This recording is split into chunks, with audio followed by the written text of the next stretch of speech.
Fishing like a local isn't just about catching fish. It's about connecting with the environment and the people who call it home. It's about hearing the stories and traditions that have been passed down for generations and sharing unforgettable moments with the people you meet along the way. Fishing like a local is having an experience that stays with you forever. And with Fishing Booker, you can experience it too, no matter where you are. Discover your next adventure on Fishing Booker. In every pair of Tecovas boots, you can expect handmade quality, first wear comfort, and timeless Western style. Tecovas boots are always made from premium, bovine, and exotic leathers, and with occasional resoling, they will last a lifetime. The best way to shop for boots is at your local Tecovas store, where you'll be greeted by the smell of fresh leather and a friendly smile. Come on in, grab a cold one, get fitted by a pro, and shop the latest styles. Visit tecovas.com, that's TECOVAS.com, and don't go gently, y'all.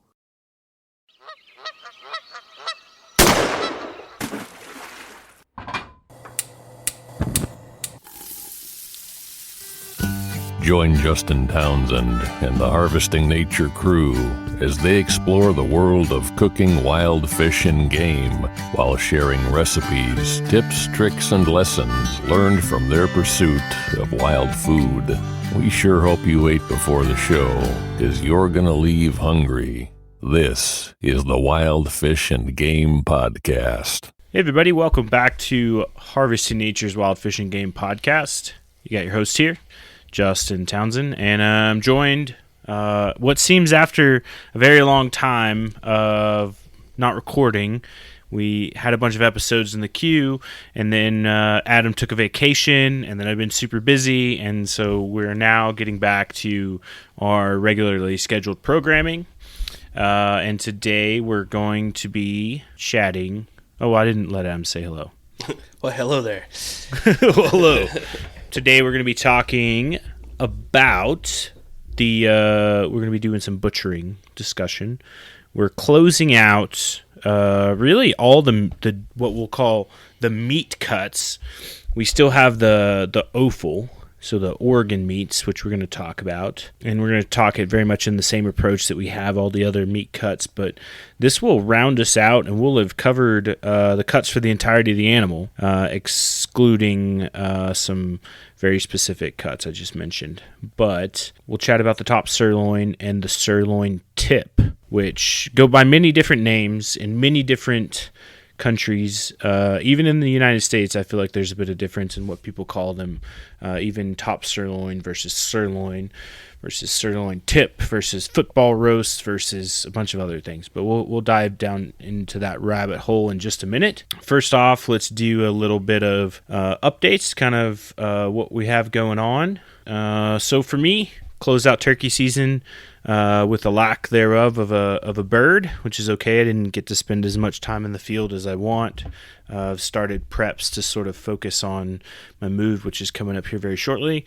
But it is now fishing season. I think we're going to have the opportunity to get out with the family and do some fishing in our last month or so here in Colorado. So it should be pretty good. Get out, do some hikes, and enjoy some outside. It's finally consistently warm here, which is great. Yeah, just get ready for a move in July.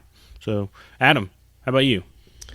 Well, like you mentioned, I took a little vacation there, so I was gone in the American Southwest.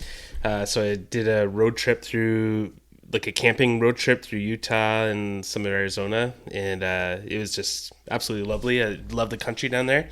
It's my first time, so I just found myself in beautiful places, and really, really enjoyed myself. But so now I'm back, and I've seen that the whole spring wild edibles season has passed me by while I was gone. There was like kind of an accelerated season this year, so it was just quick and dirty, so I missed that. But and I missed turkey. But like you said, fishing's on, so this weekend I'll be pike fishing probably, and maybe do some pan fishing for crappie or perch or sunfish, bluegills.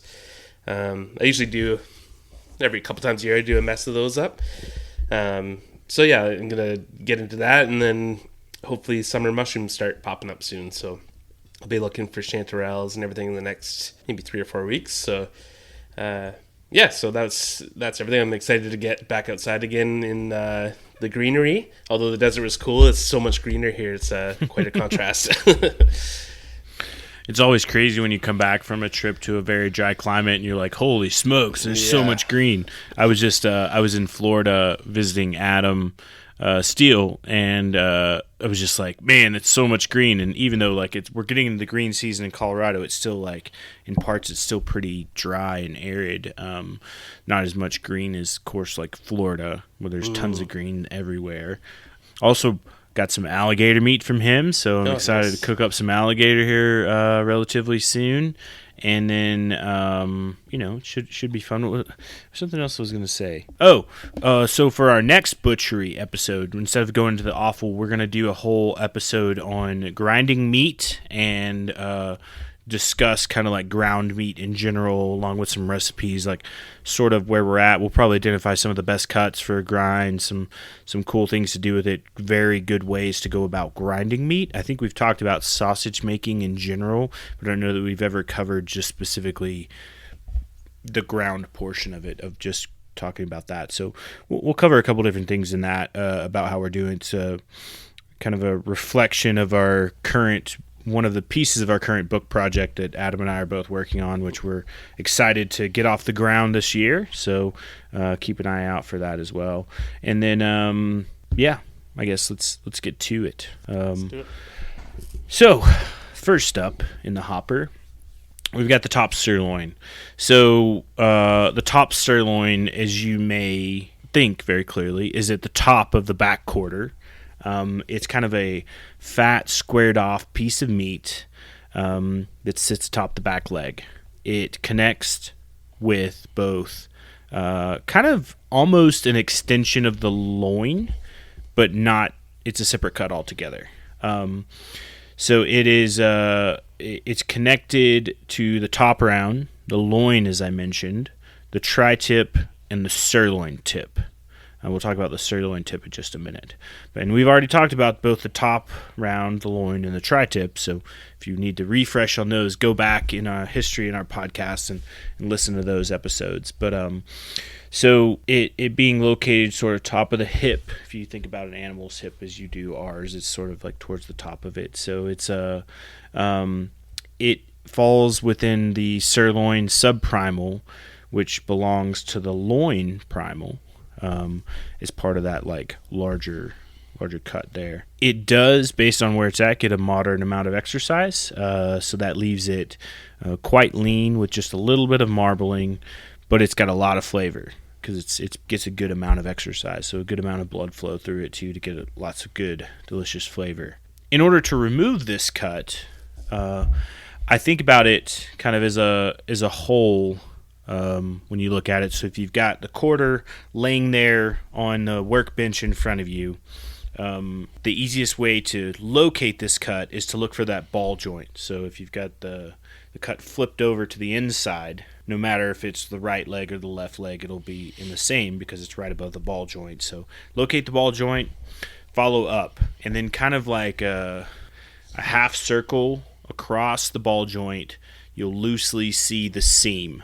And that seam will be with the top round on one side and the sirloin tip on the other. The sirloin tip is found on the front portion of the animal's leg. Yeah, to double check that in my mind. So you'll find both those seams, and my recommendation is to break those seams both with the top round and the sirloin tip.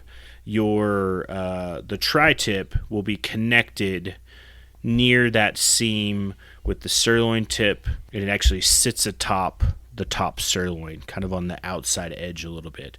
Save that till last to take off. It's easiest to identify. Go ahead and you have to follow the back part of the joint to kind of remove it, remove the cut from the back part of the ball joint. There's kind of like those little knobs and stuff there, and you'll have to work your knife around it, but you'll eventually get it off, and then locate the seam where you'll find your tri-tip, which will be that kind of like triangle-looking smaller piece, and that you'll want to remove that as well. And then once you're there, you've got your top sirloin. I don't know, did I miss anything, Adam? I think that sounds right. Yeah. As we're getting further and further away from fall hunting and butchering season, is getting harder and harder to remember these.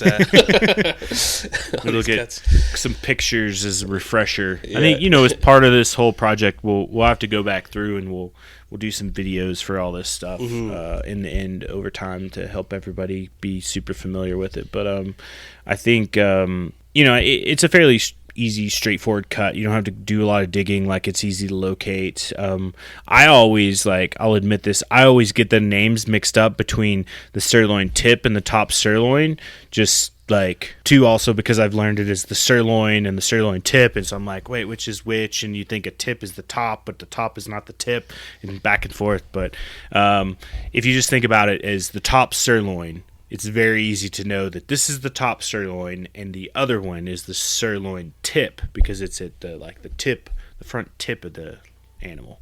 Yeah, I think there's a lot of confusion, not only with hunters doing their own butchering, but even people in the grocery store, because you see, a top sirloin steak sitting beside a sirloin steak or a sirloin tip steak, depending on how they label it. One's more expensive than the other, and you're like, so what?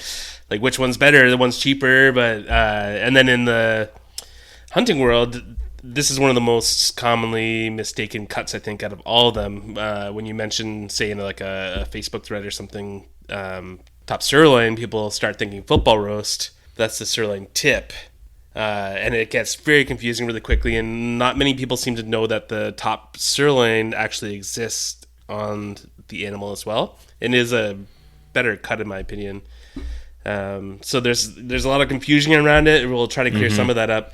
But like you said, it's easy to remember. The top sirloin sits on top, and it's going to be more tender. It's the top cut. The sirloin tip is the football roast, if you think of the tips of a football or something like that, to kind of get it stuck in your head. And they're two distinctly separate cuts. You want to run us through the kind of culinary history and nomenclature?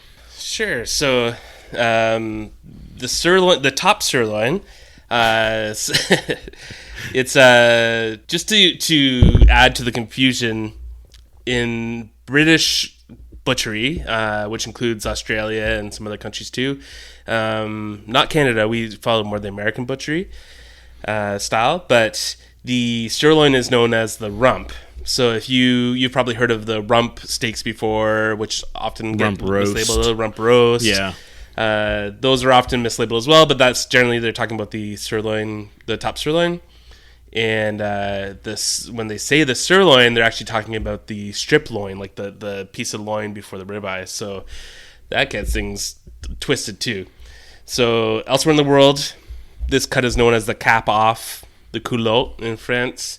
A certain style of cutting it is called the picanha in Brazil, which is a really famous cut for the steakhouses. It's really delicious. On domestic animals, this cut has a big fat cap, which lends really well to spit roasting and roasting over fire, because it kind of bastes itself. Then, like I said, in England and Australia, it will be known as the rump or rump steak. The name actually comes from Old French. So sur means above, and long means loin, so the top loin, basically. And there is a fictitious story I found about a British king in the 1600s who loved the sirloin cut so much that he knighted it, calling it sirloin. And a lot of people say that's where the name came from, but it's obviously from the Old French, not from this silly story. But but I like the idea of a king knighting his own piece of meat. I could see myself doing that myself. I think this is the only cut of meat that has quite the legend to it. We haven't encountered too many legends when it comes to their cuts. You want me to go through cooking here too? Sure. Yeah. So this is definitely one of those cuts that the longer you cook it, the more it will turn into shoe leather. So if you've had sirloin, whether top sirloin, whether beef or game, and you've overcooked it, you've probably had to gnaw on it, and it didn't turn out very good at all. So this is definitely one that, because of its leanness, because where it's located, it does quite a lot of work. It's sitting in the hips, it's carrying a lot of weight, it's moving around a lot. It's quite lean. The beef, like a beef cut, will have more marbling, but venison, elk, and moose will have basically none. So you don't want to cook this past medium, and you're better off cooking it rare or medium rare. It'll be nice and tender, really bold flavors, really delicious if you cook it that way. If you overcook it, it'll just be dry and crumbly and leathery. So don't cook it past medium rare.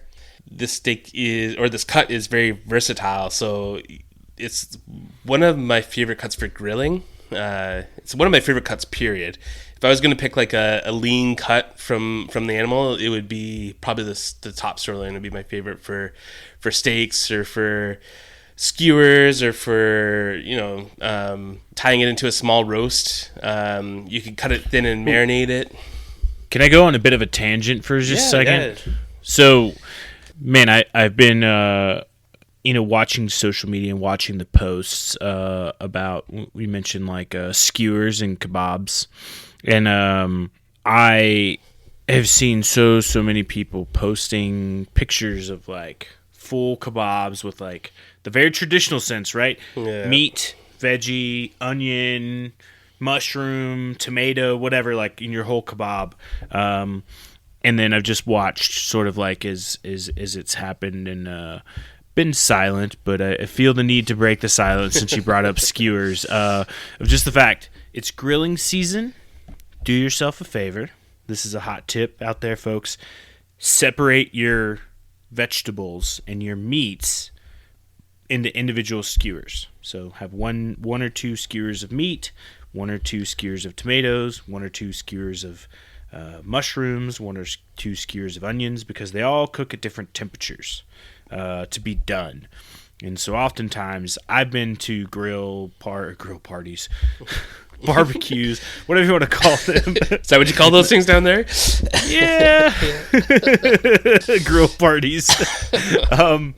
I've been to, events where people are grilling and you get the whole skewer and stuff. And I think there's a lot of good value to just separating it out. That way you don't end up with like really dry meat or really overcooked vegetables or like vice versa. So yeah, I will second that opinion as well.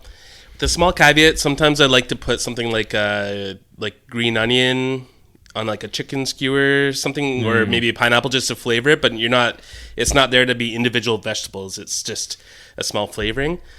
But otherwise it cooks so much better if you cook them individually, like you said. Well, yeah, too, and then you can experiment with different flavors on different things, too. That way not everything has to taste the same, right? Yeah, exactly. Because a lot of times, too, I've seen people, like, you marinate your steak, but you don't marinate any vegetables, and they're just thrown on there. And it's like, just hit them with a little S&P and move on about your day, and you're like, these are good, but they could be better. Mm-hmm. The other thing, too, oh, man, I just had a thought and I lost it. It'll come back to me. Mm-hmm. Sorry, carry on. Rant's over. Okay. Yeah, so skewers. Basically anything if you think of like a steaky chunk, like you can do like kind of like a stir fry or tacos or anything like that with these, like it's just really nice steak to cook with. Because the threat of overcooking is real, sous vide is probably a great trick for this kind of steak or roast, and it would work really well for you. It does, because it has such a bold flavor, it does take the marinade pretty well. But just remember, as we said time and time again, marinades only penetrate like eighth of an inch tops or whatever. So you're going to want to slice it thin and then marinate it and then grill it over super high heat really fast, in and out. Kind of like a Korean or tabletop like grilling style. And that works really nicely too. And then, like I said, it's versatile. You can cut it up for fajitas. You can cut it up for stroganoff. You can do like satay strips, like the Thai or Indonesian style satay. You can do pretty much anything with this cut. It is just one of my favorites. It's so good. It's tasty and super versatile. I remembered what I was going to say now. Oh, there you go. So some alternatives, right? You've got your traditional bamboo skewers, but first off, think sustainable too. Metal skewers are good as well. You can reuse them, reuse, reduce, recycle. But also, you could get creative. We were doing a dinner the other night, and we used cut down some sugar cane into like skewers and skewered the meat on the sugar cane and then cooked it. So you got some like interesting sugary flavors in the meat from the sugar cane skewers. So just some fun thought. Like, you don't have to be conventional either with your skewers and stick to, the grocery store bamboo skewers. Feel free to grab a piece of wood out of the forest or, some delicious, flavorful piece of shrubbery or sugar cane, and try that. Lemongrass or really mature rosemary sprigs work well too. Ooh, rosemary sprigs. They're really nice. Also, on the matter of skewers, we're just going on a full tangent here. If you happen to have like a Middle Eastern or Persian or Turkish grocery store around, they often sell these like long, flat sword-like skewers. And they're kind of if you can picture like the troughs that they use full of charcoal briquettes, and they're just flipping like 100 skewers at a time. They're about like the width of your thumb, but very thin, just like a sword. And I found those ones are amazing for if you have like a bunch of people over and you're going to do like 2 big skewers on the barbecue or on the grill, and instead of screwing around with all these tiny little skewers. I love those things. So I find them, any like Persian, Turkish, or Middle Eastern grocery store probably has them kicking around somewhere on a shelf, and they're like $2 a piece or so. Yeah, you can order them off like Amazon as well. Sword skewers. Yeah, if you look them up. I'm sure there's an official name for them. I'm sure there is. Yeah, those were a bit of a life changer for me. I really enjoyed those a lot. And if you get bored, you can play swords with them. Sword fight. Yeah. Fishing like a local isn't just about catching fish. It's about connecting with the environment and the people who call it home. It's about hearing the stories and traditions that have been passed down for generations and sharing unforgettable moments with the people you meet along the way. Fishing like a local is having an experience that stays with you forever. And with Fishing Booker, you can experience it too, no matter where you are. Discover your next adventure on Fishing Booker. In every pair of Tecovas boots, you can expect handmade quality, first wear comfort, and timeless Western style. A great pair of Western boots will elevate a casual look or add a refined flair that'll draw both eyes and compliments. Tecovas boots are always made from premium bovine and exotic leathers, and with occasional resoling, they will last a lifetime. The best way to shop for boots is at your local Tecovas store, where you'll be greeted by the smell of fresh leather and a friendly smile. Come on in, grab a cold one, get fitted by a pro, and shop the latest styles. We also offer custom branding and leather stamping if you want to personalize your boots or fine leather goods. As spring makes its way into summer, stay cool in a short sleeve, moisture-wicking pearl snap, or make your own shade with one of their classic straw hats, new in both men's and women's styles. And if you're planning to hit the road, Tecovas' ever-growing lineup of rugged and full-grain leather bags will get you where you're headed in style and are built to last decades. Visit tecovas.com. That's TECOVAS.com, and don't go gently, y'all. All right, anything else on the top sirloin? I think we've covered it all, including a rant on kebabs, skewers, and kebabs. All right, cool. Let's move on to the sirloin tip. So I think, to me, the sirloin tip is the easiest to identify.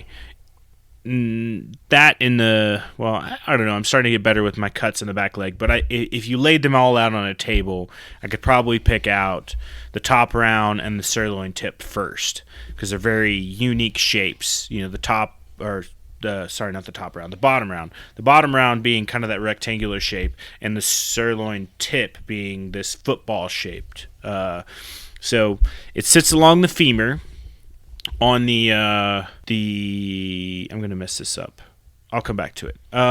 It says along the femur, so it's mostly like silver skin and seam around, except for where it connects to the femur, and a little bit at the top and a little bit at the bottom. It sits along the bone, as I mentioned, so it connects there. It's very recognizable.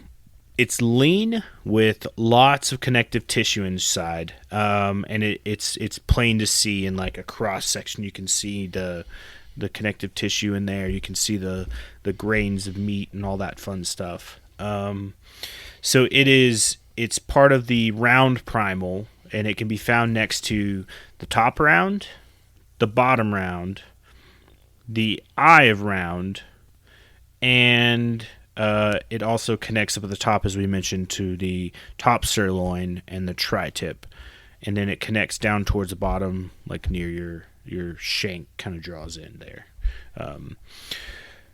It's a pretty fantastic piece of meat. It's located in the back quarter, so it goes through a lot of work, just like all those other cuts of meat there. It's got some good flavor to it as well. And the easiest way to remove it, so once again, I'm going to start with my back quarter laying down on the bench with the ball joint facing up. And true to my nature, I always tend to start with identifying where the bottom round is, so that big connective or big rectangle piece of meat right in the middle of the hind quarter. So I go ahead and take that off. Now, as you're looking at it, you're going to look towards the posterior part of the animal, which is the fore part of it, the front part of the leg, and you'll look for your football roast there, your sirloin tip. And probably the easiest way to remove it is to look for that seam that's existent there. You're going to get the bottom round off. You'll see the seam apparent. Now you'll see where it connects to the femur, and you'll just follow cutting down along the femur until you've removed that cut, and then you'll kind of clean up whatever seams at the top and the bottom, or whatever connective tissue, and it should just come right on off, and it'll be a nice, beautiful piece of meat.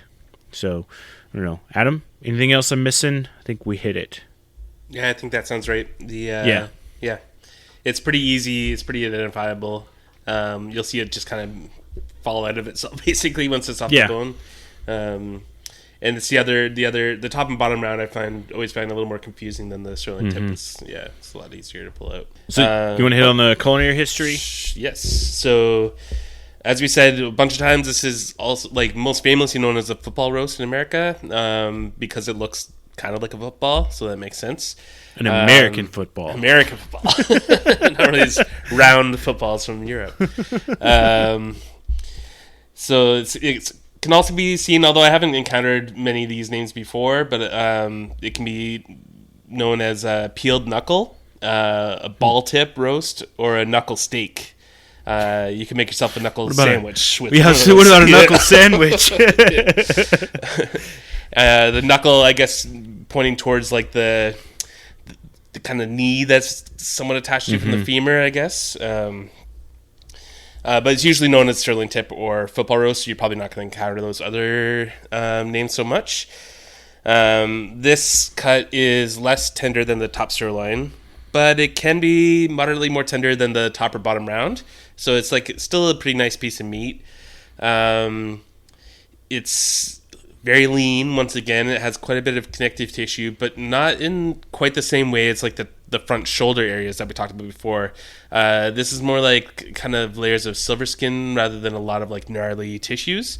So it's not going to like melt under low and slow application quite as nicely as the front shoulder parts, but it still does quite nicely in low and slow application. So you could roast it and pull it like you could a lot of other meat. If you were to cook it whole and want to go the medium rare route, you could do kind of like a slow roast to bring it to medium rare, and then you could slice it very thinly. If you slice it thick, it's probably going to be a little chewy. Depending on your animal. If you got a really young animal, you might get away with that, but the older animals definitely. This cut does really well as like a cold cut, so you could like roast it whole to medium rare, let it cool, and then put it on a meat slicer and slice it into cold cuts, and that's delicious. You can also cure it, so this is like the perfect cut for pastrami or corned beef or corned venison or whatever, or different curing applications like that. And once again, you can like slice it thinly, and it turns out just delicious. Otherwise, you want to kind of go low and slow if you're cooking it whole and cook until it's nice and tender. You can also cut this into steaks. I don't particularly enjoy doing that so much, but I know a lot of people do, and I know a lot of people love them, so I won't... Me. Yeah, I won't like judge. to cut them into steaks. Yeah. How thick do you usually cut your steaks from this sirloin tip? Probably about an inch. An inch? Like Yeah. I don't leave them super thick, but I don't also cut them super thin. Yeah. It's also too like this is one of your major cuts of the old cross leg steaks. That you'll definitely. see. It's very common, but two, also when I do cut them into steaks, I do take off that silver skin around the outside. Kind of as that process to get rid of that, because there's a lot of it. There's a lot of it around that, and it'll make it cup up and get all round as you cook it in the pan. Yeah, so what's happening is the silver skin on the outside, once it starts heating up, it kind of restricts and pulls in faster than the meat itself. So if you can picture a cross-cut steak with a ring of silver skin around it, that ring is going to constrict, and the meat has nowhere to go, so it buckles or pops up. So basically you end up with like kind of a cupping thing, and that's why it won't stay flat in the pan. So it's definitely important to remove that silver skin. Unless you're slow cooking it, and then you can probably leave it on. It's fine. So this can also be cut into kind of really thin steaks and marinated as well. And this is like another marinating technique that works great on this one is Chinese velveting, which we talked about several times. Which is basically using baking soda and cornstarch to quickly break down the meat and provide a new kind of texture. I end up using a lot of this for stir fries and different things like that, and often for pastrami. I also throw some of it in the grind. You end up with a lot of it. There's a lot of meat. I really like the front shoulder parts personally, so I tend not to grind those as much. So I end up grinding some of these rear leg parts. But it can also be pounded into cutlets. The pounding works well to tenderize as well.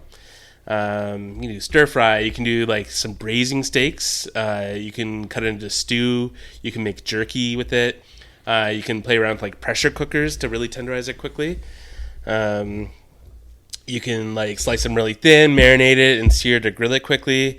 I kind of like this cut for like slicing really thin and using it as like to top like a salad or stuff into steak sandwiches or something like that. Especially if it's rare. It's got a lot of flavor and it can hold up to the salad dressing and everything. And I find actually there's a little trick if you've overcooked it a little bit and you're finding it's kind of dry and a little tough. Slice it super thin, toss it in a salad, and that dressing will help lubricate it down your throat a little bit, because once it gets too dry, it's kind of hard to eat. So and it's a nicer way than just like glopping it up with gravy, because you still get to taste it on a salad or a sandwich like that. I think I tend to like it too. Aside from steaks, I like you mentioned curing and sort of doing pastrami and the corned venison with it. I think that's probably like one of my favorite ways to use, just because it's a very like. When you go to the store and you look at lunch meat in the counter, you're seeing these like round cuts that have obviously been a little manipulated through the process of production. But in my mind, this sits as like one of those cuts. You're like, oh, there it is, like the sirloin tip. It's like this round football thing. If I like shave it, I'm getting like this perfect picturesque image of a meat going in a meat slicer, kind of going back and forth, and I think it's really good that way too. Plus, I am theorizing that due to like kind of the long strains and some of the silver skin and connective tissue in there, that as you're curing it, it's able to kind of penetrate and get inside a little bit into those spaces. So it does really well to hold some flavor in there also. Definitely, yeah. It turns out I've tried to like corning and pastrami in a couple of different curing projects with different cuts. Mostly from the back leg, but I found the sirloin tip just is the best out of all of them. Yeah. Just from my own personal experiments. Well, it's kind of uniform too. Yeah. Some of the other cuts, if you look, so like the top sirloin, if you were to do that, like you've got kind of this squarish cut. It's a little different. The bottom round, this flat rectangle piece, and the bottom or the top round, just this smorgasbord of whatever. So yeah, exactly. So this is just kind of fits nicely. Yeah. And the just last thing I wanted to cover is just some more confusing stuff. Things this could be confused for is kind of like beef tips or steak tips, which I see around a lot more. I don't know if it's like a regional thing more than not. We don't encounter it too much up here in Canada, or we don't yet. But I've seen some confusion over whether like people have thought that steak tips is the same as the sirloin tip. And it can be, but because steak tips are nothing but just leftover trim pieces from the butchery process. They don't necessarily have anything to do with the sirloin tip cut. They're just like little kind of chunks or tips left over. So if you were trimming down your sirloin tip, you could get steak tips from it, but it doesn't necessarily mean that it's like from a sirloin tip if you encounter those out in the wild. So I just want to clear that up a little bit. They can be from the sirloin. They can be from the flank. They can be from the tenderloin tips and parts of the round. There you go. Which are all over the place. All over. Yeah. And then, too, I was reading one here. What is this? Simply Recipes. They say steak tips are typically made from the bavette steak or the flap steak. Flap refers to the name of the whole loin, and the bavette steak is the center cut from the middle of the sirloin flap, which I'm trying to picture where that's located. Yeah, those are different butchery techniques from other countries, and sometimes it doesn't really meld with ours. No. So I think the main takeaway out of that, in order to confuse you even more, just ignore it. If you see sirloin tips, beef tips, or steak tips, they're not the sirloin tip. Exactly. Unless it's labeled sirloin tip. So, and looks like it is either cut from a football roast or is a football shape itself, and to which it would be the sirloin tip cut. So, or sirloin tip steaks. Yeah, I don't think anyway. Sirloin tip steak tips. Yeah, sirloin tip steak tips. There you go. Here's the tip on sirloin tip steak tips. Disregard. No, I think it's some interesting thoughts. These two cuts are pretty cool. Very versatile cuts, similar to those others in the back leg. Lots of good uses. And I think, too, you mentioned the grind. Both candidates for grind meat, very favorable. Add some good flavor to it. The connected tissue, if you didn't want to slow cook or braise them, you could. But also, too, like these are the sirloin tip, especially prime candidate for like a roast type deal. Yeah, and just don't overcook it. Yeah. Yep. So, all right, let's talk about the recipes. You want to lead off with some? You've got yours up first here. Sure. Yeah. So the first recipe I chose used a top sirloin for it,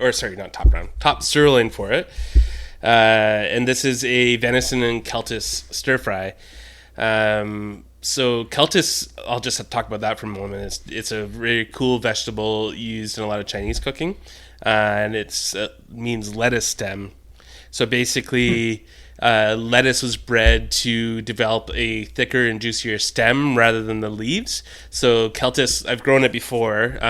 It develops some kind of scraggly leaves, but it's mostly just like this, like 2-inch in diameter, kind of thick stem. That's almost like if you picture like a broccoli stem or something, but just more tender. And it's very cool. You can find it in Asian grocery stores. You can grow it at home. It's very easy to grow. I recommend trying it. It's just kind of cool. And it's great in a stir fry. But if you can't find it, you can use, like celery or zucchini or kohlrabi or whatever. And this is like so many of my other stir fry recipes. I'm doing a Chinese velveting technique by marinating the strips of top sirloin in a bowl, tossing the coat with baking soda water. Sometimes I use soy sauce. Sometimes I use Shaoxing rice wine. It doesn't really matter too much. And then I'm just adding some, the soy wine and cornstarch to the marinade, heating up some lard or oil in a really hot wok, having all my ingredients ready to go always, have my mise en place because wok cookery takes a matter of seconds to minutes and you don't want to be like chopping stuff up while it's cooking. Throw in some garlic, throw in the meat, throw in the Celtis that's been peeled and sliced thinly, some chilies, some green onions, stir fry for 30 seconds, add the sauce, and serve over rice. The sauce is just like a basic soy sauce, sesame oil, oyster sauce, and venison stock sauce.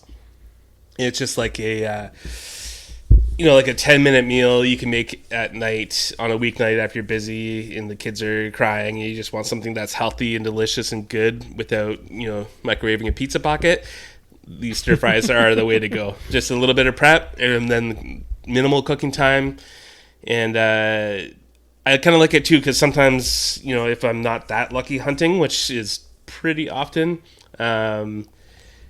I can cook smaller portions of meat in a stir fry than, say, if I was doing roasts or steaks every time. And my deer goes for a lot longer that way too, which is nice. I get way more meals out of it. So yeah, that's my first recipe. You can find that on the Intrepid Eater website if you're looking for it. Yeah, and we'll have a link into the show notes as well. I'll talk about sort of the next here. So I've got some antelope steaks with hummus and salad. If you go to the recipe, you will find it listed as Israeli salad. I do understand there's a bit of controversy about whether it's Israeli or if it's Jewish in origin or Arab in origin. Some accusations of some cultural appropriation with it. I guess with it being originally an Arab Palestinian salad and then adopted by the Israelis as sort of a most well-known national dish. But if you go into many of the delis within the eastern part of the United States and just about any Israeli restaurant, you're going to find it listed as Israeli salad. We'll just call it a salad and let everybody else figure out the origin of it. I know it is Israeli salad. My wife studied abroad in college in Israel, and as a result, brought it home, and I later got to try it. But we enjoy it with a bit of hummus and some grilled marinated Mediterranean antelope steaks. So also too very ambiguous in what we're calling it. But so the cool thing about this recipe is you can use just about any type of steak for it. I think using the top sirloin is an excellent choice just because the ability to get that flavor inside the meat, as we talked about earlier. It's a good candidate for brines and marinades. This one particularly is a dry brine, so that's going to use both salt and sugar in the flavoring process in order to balance out, and really you want to leave it kind of 24 hours encapsulated in that brine, which would be a mixture of kosher salt, sugar, black pepper, coriander, cumin, cinnamon, rosemary, thyme, and garlic powder. So you mix all those up, coat the meat in it, put the meat in a sealed container or wrap it in plastic and put it in the fridge. I would say anywhere 8 to 24 hours. Let it really set in. And then after the marinade's there, what you want to do is pull it out and let it come to temperature, and then pat the steaks dry to remove any moisture. This one doesn't use a whole lot of salt. 3 tablespoons of kosher salt, so that's not terrible. If you do get where you're doing dry brines where there's more, you want to scrape off kind of that spice layer because it could be overly salty. This one you should be fine as it's kind of spread out. The important thing too is if you're going to remove it, slice it to grill it quickly or anything, is that you want to make sure you remove that excess moisture. You're not going to get that Maillard reaction that we talk about a lot, the browning that you're looking for when you're grilling or pan searing or things like that. So sear your steaks, and then kind of while you're going through this whole process of both the dry brine and then letting it come to a warm temperature on the counter, make your hummus following the recipe here. Dried chickpeas are great. Make it fresh, soak those overnight along with your brine. Not along meaning in at the same time in a separate dish, and then sort of follow that to mix your chickpeas, your now rehydrated chickpeas that are cooked, with tahini, lemon juice, garlic, cumin, salt, pepper to taste, olive oil, za'atar, whatever you want to use in it to get that. And then your salad's very simple. You just take all the ingredients, your tomatoes, cucumbers, onion, garlic, cinnamon, coriander, olive oil, parsley, mint, and mix it all together. And that's your salad. So, and I like to eat that. You can eat it all separate and just kind of pick at it, or you can put it all in a pita and make sort of like a pita sandwich, and it's very, very, very tasty. I'm getting hungry looking at the picture. Yeah, me too. You want to talk about another Middle Eastern dish? How about some venison wraps? Yeah, so I'm going to stay in the Middle East with this one as well. This was my attempt at recreating a meal that I made as a really young guy. Maybe I was like 12 or 13, and I really enjoyed it, and I just wanted to, make it a lot better. So basically, when I was young, I found some top sirloin steak, and I cooked it with, I think I grilled it, and then I put some baba ganoush on some pitas and some rice, and ate it, and it was so delicious, and I kind of wanted to recreate that a little bit. So this time I used venison. I used the venison sirloin, which I cut into cubes, and then marinated it in a mixture of like ground cumin, ground coriander, sumac, Aleppo chili flakes, salt, pepper, garlic, parsley, and olive oil, which is kind of very kind of Syrian and Middle Eastern kind of flavors. Let them soak, and then get your grill going nice and hot. I put a whole eggplant on the grill and just cook it till the outside is super charred and the whole eggplant's kind of collapsing, like deflating almost. Set that aside to cool. Then I cook some rice with a little bit of turmeric or saffron, garlic and salt. Set that aside. With that cooled eggplant that I grilled, I'm going to use I'll often use a mortar and pestle, but you can use a food processor, blender. Mix some like tahini, lemon juice, garlic, cumin, paprika with it, and you're pulsing it up and adding oil until it basically turns into like a smooth spread, like a baba ganoush. And then you're gonna skewer the venison meat, whether it's on your sword or your bamboo skewers or whatever else you have. Throw them over the grill, and you just want to cook them, till they're crisp on the outside, but medium rare in the middle. Once again, you don't ever want to overcook this stuff. Set those aside to rest. And then I made a salata baladi, which is actually very similar to the salad we were just talking about, but it's the Egyptian version. They're all very similar to each other. It's basically like chopped tomatoes and cucumbers and red onion. Added some parsley, mint, and cilantro from the garden. Big pinch of sumac. Sumac is a really like tart lemony herb. It's really cool, really delicious. Herb or spice, I'm not sure. Then you're gonna warm up some, like naan bread or thick pita bread. Smear some of that eggplant spread on. Take the meat off the skewers. You can chop it up or leave it whole, depending on how big you cut the chunks. Add a little bit of that yellow rice and then some salad on top, and enjoy. And those are absolutely delicious. And they're really good for like a summer outdoor dinner party, because you can pre-make most of the stuff, have it ready to go. Just grill those skewers and top them on the flatbreads, and you will be happy. It's a spice. Sumac's a spice. Spice. There we go. Good. Yeah. The internet has ruled. It is a spice. Let's see. I'll talk a little bit about. So we'll shift gears completely to the other cut of meat. So we'll move from the top sirloin. Lots of good recipes. I think if you kind of notice a trend there that we mentioned earlier with both with the top sirloin is you want to cook it quick. You don't want to cook it overdone. You want to make sure that you've got a good amount of flavor in there, like lots of good things it can handle it. But also quick cook, stir fry, grill, sear, looking for things like that to prepare it. So that's kind of the trend with those recipes we'll mention. So now onward to the sirloin. Sirloin tip.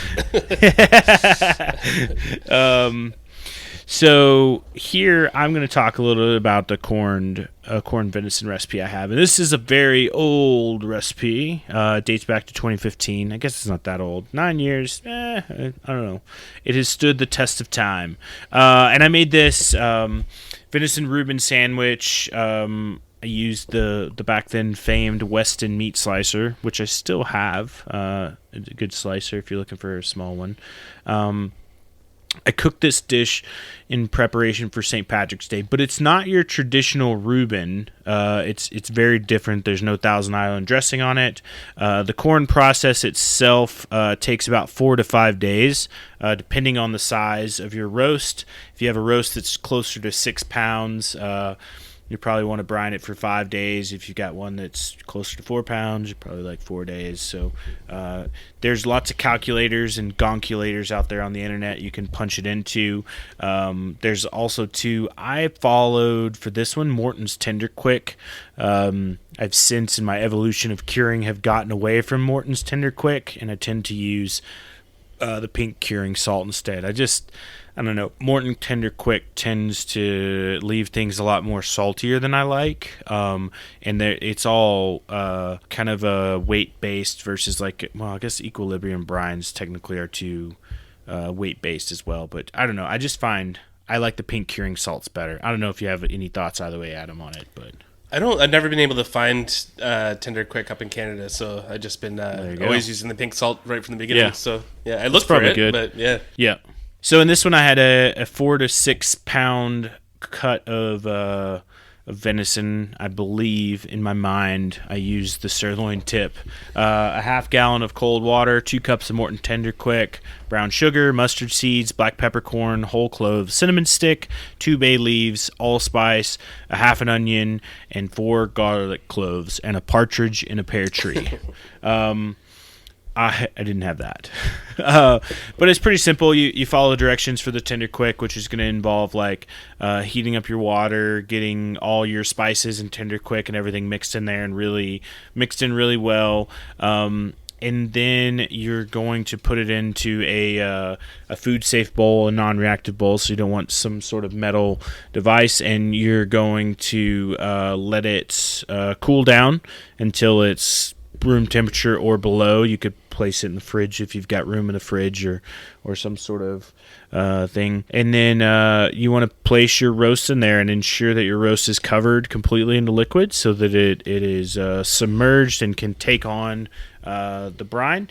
And after about 4 days, you're going to pull it out of your brine, and then you're going to preheat your oven or smoker to about 300 degrees, and at that point you're going to be ready to pull your meat out of the brining liquid. Some people do this step a little different. Some people wash it, some people will boil the meat, some people will soak it another day or so in water just to get the excess salt out of it. I prefer just to put it in the Dutch oven and add some water to it, about 2 cups, and then cook it for 3 to 4 hours on that very low heat. Sorry, my roommate's here with me. Say hi, Remy. You say hi? Hi, Remy. Hi. All right. So after you get it out of the oven or the smoker, whatever you're doing with it, you're going to place it on the slicer and slice it. Knives, machetes, saws, and shears, multi-tools, shovels, swords, axes, spears, hatchets, and tomahawks. If it cuts, snips, slices, or chops, Midway USA has it. Find great gift ideas in our huge selection of pocket knives and other everyday carry folding knives. Make a statement or create a family legacy with one of our top-of-the-line hunting knives. We've got a great selection of manual and electric sharpeners, too. For just about everything for the outdoors, check out MidwayUSA.com. At Midway USA, we know the AR-15 is one of the most popular rifles in modern American history. Known for its modularity and widespread use, it's often considered essential to any gun collection. The essential things you need to run an AR-15 are usually always in stock during shortages, things like magazines and 5.56 ammo. Whether you're looking to buy a new AR-15 or buy parts for your modern sporting rifle, log on and for just about everything for the outdoors, shop MidwayUSA.com. Okay, so next up, in terms of recipes, we have a recipe from one of our writers, Brandon Dale, who consistently makes amazing food, and this time he made Vietnamese pho with Sirloin tip. So basically, he takes sirloin tip and marinates it in a mixture of fish sauce and sugar. just to get kind of the outside seeping into the meat. Then he puts that whole thing into the freezer and allows it to freeze into a semi-solid state. The reason you're going to be doing this is because you want it sliced at the end of this meal super, super thinly. So either you'll need a meat slicer or a sharp knife, and having it semi-frozen will actually really help you slice it thinly. If it's kind of a wobbly, fresh piece of meat, you're going to be having a difficult time. So the freezing definitely helps. While you're waiting for it to freeze, you're going to add some onion and ginger to a pot and over medium-high without any oil at all. And you're going to allow that to just char on one side, like thoroughly char, like black or black and brown crisp. If that gets a little too smoky, you could also do that in the broiler on a sheet pan, which is the way I usually do it. But either way works. If you have a grill or propane stove, you can just actually char them right over the flame as well. And the reason you do that is it creates this like specific flavor, which is part of that beautiful flavor of pho. Without charring, it doesn't quite get there. So you allow that onion and ginger to char, and then you're going to add some star anise, which is the other major flavor of pho, cinnamon, cloves, coriander seeds. Toast those up a little bit and add some vegetable oil, garlic, and saute everything until soft, including the onion and ginger. And then you're going to pour in a fair amount of venison broth. Since we're making venison pho, the venison broth makes the most sense. You could also use like a beef broth if you didn't happen to make any venison broth. But I recommend you always make venison broth. It's great to have in the freezer. You're going to let that simmer for about 30 minutes or so, let the flavors meld together. Prepare some rice noodles according to the package instructions. And something I've made pho quite a few times, and if you don't really thoroughly drain those noodles once you're done cooking them, they really dilute, like any water clinging to them, and there's more than you think, really dilutes your broth. And that's a real pain after you put all this work into the broth and then you add the noodles and it just dilutes it. So make sure those are like really wrung out. And I've even started tossing them in a little bit of fish sauce or sesame oil or different things like that, just to add a little flavor so they don't like mess around with the broth that I perfected, you know. Once the broth has simmered and it's tasting really good, you're going to remove the whole spices, onion, garlic, ginger, all that stuff. So it's just a plain, clean broth. You're going to stir in some fish sauce, soy sauce, and sugar. You can season with salt and pepper to taste. You want to use quite a bit of fish sauce, and you want that to come out balanced, but quite a strong broth. If you've had pho in a Vietnamese restaurant, you'll know what you're looking for. And you take that semi-solid frozen venison and slice it very thinly, as thin as you can against the grain. If you, like I said, if you have a meat slicer, it'll be easier. If you have a sharp knife, it will do the trick. Just slice it super thin. If it starts to get wobbly on you, put it back in the freezer and do that again. You bring the broth to a roiling boil, get it really hot. Puts the noodles and the sliced raw venison on top of the noodles in the bowl. Add the boiling broth, like enough to cover the meat, and then that will actually cook the meat just enough to eat, and it's wonderful. Then you're going to be garnishing with fresh herbs like cilantro, Thai basil, mint, bean sprouts, lime juice. You can do raw ram, all different herbs, fish mint. You can do chilies. You can do banana blossom. You can do all sorts of stuff. So kind of do as you will. Serve sriracha on the side. You can also serve some hoisin sauce on the side, which is like kind of an American way of doing it, which is delicious. And then the traditional way to eat it is with a spoon in one hand, chopsticks in the other. You take the meat out. Instead of like dumping a bunch of sriracha and hoisin into the bowl, you take pieces of meat out and dip them into the sriracha and hoisin and eat it like that. That way you don't mess around with your broth. But in the end, it's your soup, so you can do whatever you want and season it and garnish it the way you like. So that's venison sirloin tip pho. Sounds phenomenal. I'm a huge fan of pho. Yeah, it's so good. We've been working to perfect the stock recipe with with venison, like just from scratch, which takes a lot of it's a lot of work. It is, don't be afraid to make it, but like it's a fair amount of effort. You're not just roasting the bones and throwing them in a stock pot. There's like some other ingredients and there's some layerings, similar when you're building a soup, but the end result is phenomenal. Yeah, it's nothing else like it. Yeah, so good. Cure for a hangover too. Oh yeah, absolutely. I've heard, not that I would know. All right, this is next we're going to talk about sort of using the sirloin tip as well. So this is elk braciole. I had to look it up how to pronounce it several times. There's variations, lots of debate, regional differences in how you say it. So if I don't say it wrong, send me a nasty note. I don't really care. Comment on our Instagram post. There you go. So in order to make this dish, this is a recipe by Gunnar Emberg, one of our prior field staff writers. He uses elk in this one particularly, and how he makes it, he uses 2 pounds of elk sirloin whole. I've got some sourdough breadcrumbs, olive oil, parsley, salt, cracked black pepper, grated pecorino cheese. And you cut your sirloin into pieces and you pound them thin. And so you're looking for 6-inch or so long pieces of meat. So you're going to cut it pretty thin and pound it pretty thin. You'll combine the breadcrumbs, the oil, the parsley, the salt, the pepper, and the pecorino, and mix it all together. You're going to place enough breadcrumbs on the elk to cover but not make it too thick.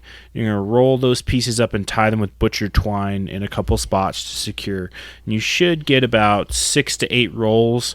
I would say if you're using a sirloin tip, you're probably going to get more than that, because it's also too, if you're using whitetail or another smaller animal aside from elk, you may get smaller pieces. You may not get big long 6-inch pieces. You may get some smaller, rounder cuts versus some longer ones. So let's see, this says here, cut a 2.5-inch diameter cone out of the top of a tomato and destem it to make a little pocket.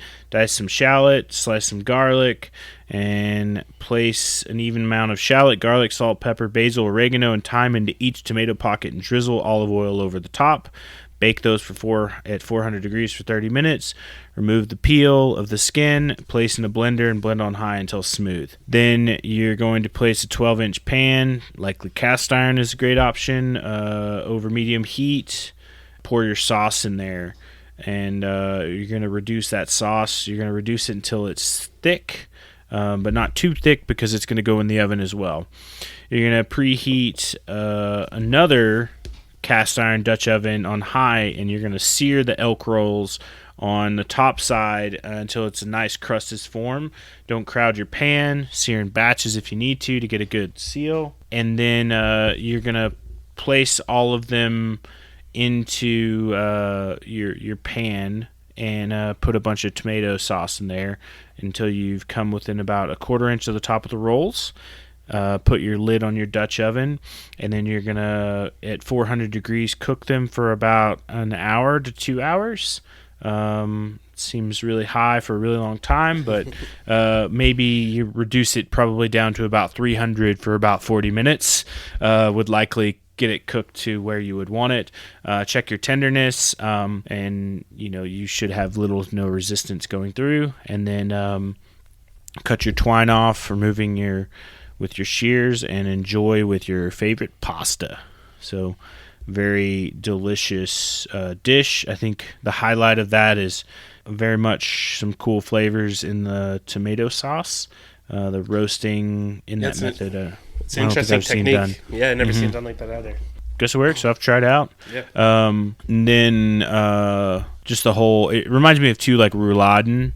Like the German, the rolls. So, yeah, very much just an Italian version of that. Yeah. I was talking to somebody the other day. What were we talking about? Oh, chicken cordon bleu and sort of like those other rolled and roasted things. I'm like, they probably largely subbed a lot of ingredients and cuts of meat and things like that. But the base preparation's kind of very much the same. Definitely. I was just in Italy last year in the north. and you get up into the mountains a little bit, and you could swear you were in Germany, in a German town or Yeah. Austrian town. So there's definitely spillover in culture and food and the way things are done, everything. So you can definitely see the foodways traveling through there back and forth. I saw it was like a clear. I was looking at I forget what it was, if it was Bad Maps or something. There's a social media account you can go see, and it had a delineation of like 3 lines across Europe, kind of intersecting in the way it divided it up, and it was the butter, olive oil, and sour cream. Oh yeah, And I was yeah. like, it's very, very interesting to see the delineation of that across Europe too. And you're like, that actually like makes a lot of sense. What's really interesting, if you want to Google it, there's no time to go into it now, but you can draw the same lines religiously. And there's a whole cool story about how the religious, like choosing different religions and Christianity, different things affected those lines, and how people use olive oil or lard or butter, and it's a whole interesting topic I won't go into, but you should check it out if you're a food history nerd like we are. Sounds like a good Antler and Finn, maybe a Confi episode with that's the a good idea. history of fats. Ooh, that could be a good one. May have to be an extended episode. All right, so I think we've wrapped up pretty well. You've got lots of good information on your hands about the cuts themselves, how to do it, how to remove it, how to use it, some nomenclature to get you comfortable when you're headed to the grocery store or to your local butcher, or when you're labeling packages yourself in your garage on a cold fall day after harvesting a giant white-tailed deer that you're going to enjoy with your friends and family. Either way, we've set you up for success with this episode. Adam, any last thoughts? Yeah, let's just let's take sirloin tip for what it is and top sirloin for what it is, and let's move forward as people who know both of them, because it seems like such a dividing thing in the wild game world, and I see like Meat Eater doing it wrong sometimes, and other pretty big names. Like, let's call it for what it is. A sirloin tip is a sirloin tip. That's my little rant for the end of the episode. All right, sirloin tip, top sirloin, 2 cuts. We've got the difference. No more rump roast, no more football roast. We're calling them by their names. Yeah. From here on out. Deal. Yeah, I'd say like these cuts are great, versatile as we mentioned. Get out and enjoy them. Like everything, I think my hope through as we've moved through all these meat cuts that you've ventured away from the 4 major meat stamps of the processing industry of steak, roast, and what was the ground is your third one. I hope you've moved away from those, and you now have prepared yourself to better label and then really understand the cuts for what they're worth and what they're good for. And I hope that even look beyond the grind pile, right? I hope that through this whole series that we've done, geez, it feels like over almost a year now. I know it's not that long, but over the last while, like we've dove deep here, and very, very rarely have we said like, this cut is the cut you need to grind. Usually it's like, do this, do this, do this, do this, and then if you don't want to do that, then throw it in the grind pile. At the end of the day, cook what makes you happy, but like, man, oh man, there's some versatility in these cuts, and I hope that you've taken the pleasure and enjoyment from learning all these, and I'm excited, ironically, to go into an episode about grinding meat. And then after that, we're going to open up into the world of offal and talk about organ meats and the head and the heart and the liver and kidneys and all the great cuts of meat that are out there inside the animal, ready for your consumption. And I think, just like we learned with Dr. Reisman a few episodes ago, like, as hunters, we have access to like the most of the organ meat from animals, and I think it's something really cool to use and utilize.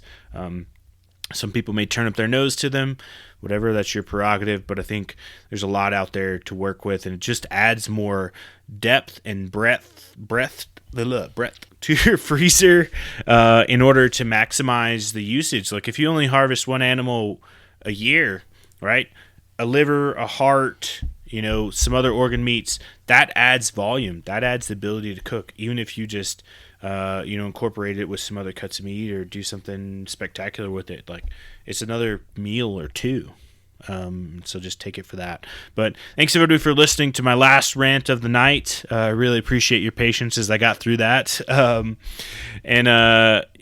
everybody for listening. Head over, check out our show notes online or whatever podcast app you're there. The recipes will be linked as well. And then whatever podcast platform you're listening to, please punch that 5-star button. Leave us a review. It does great to raise us in the numbers of the World Wide Web.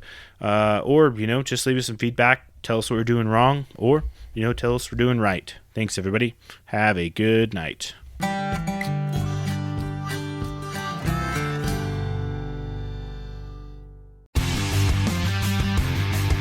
Don't miss Mondays with Into the Blue, brought to you by Academy Sports and Outdoors. Every Monday night from 7 to 10 p.m. Eastern on Waypoint TV, the destination for outdoor entertainment. On Mondays, head offshore with Captain Scott Walker and Steve Roger for breathtaking deep-sea adventures. Coming to me. Double. He's jumping.